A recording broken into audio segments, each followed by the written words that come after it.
Charles, Yes. do you agree with Prof that Jubilee is not, I mean, makes no difference to Central Kenya? Um, well, let me put it this way. I think Azimio started dying a while back. Yeah, you remember the current Speaker of the Senate, and I think Governor, the CS, is it Foreign Affairs? Yes. Filed for what we would call judicial separation. They remain married, but they are away. They are not in that marriage, as it were. So in terms of Azimio, as was Azimio coalition political party, as it was crafted, because it was a hybrid between a political party and a coalition, as we know it.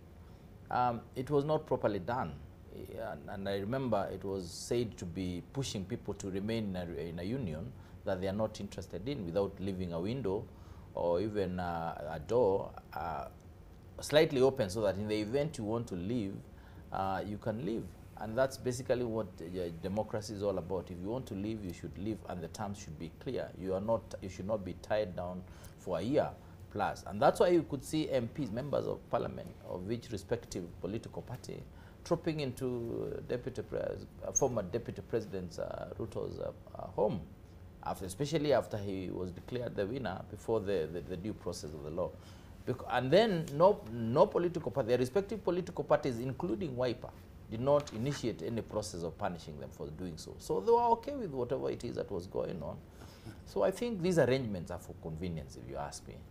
And now that it's no longer convenient to remain together, it is possible that this is coming a cropper. In my honest opinion, I think the former president should not have been the chairman of Azimio in the first instance. Exactly. It was wrong, because what that did is stop the region from naturally settling on someone else who would have replaced him, and by extension come with the votes.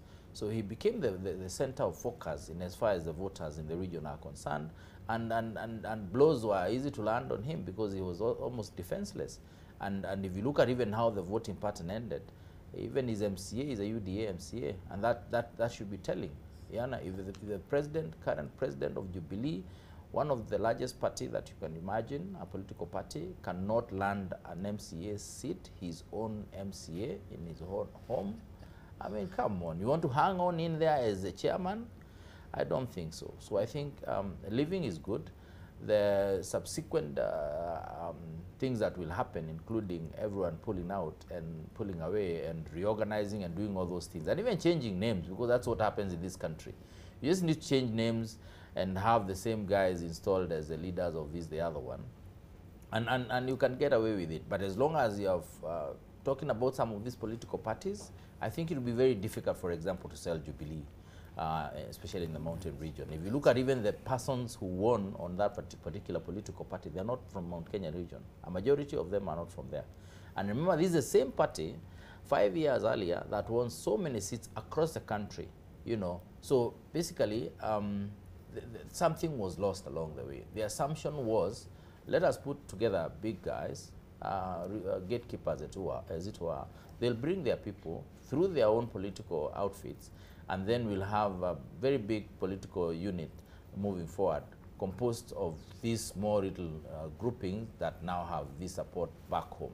And it didn't work. It didn't work. Completely did not work. And I think that forms the basis of some of the discussions you're going to have on why this thing was lost.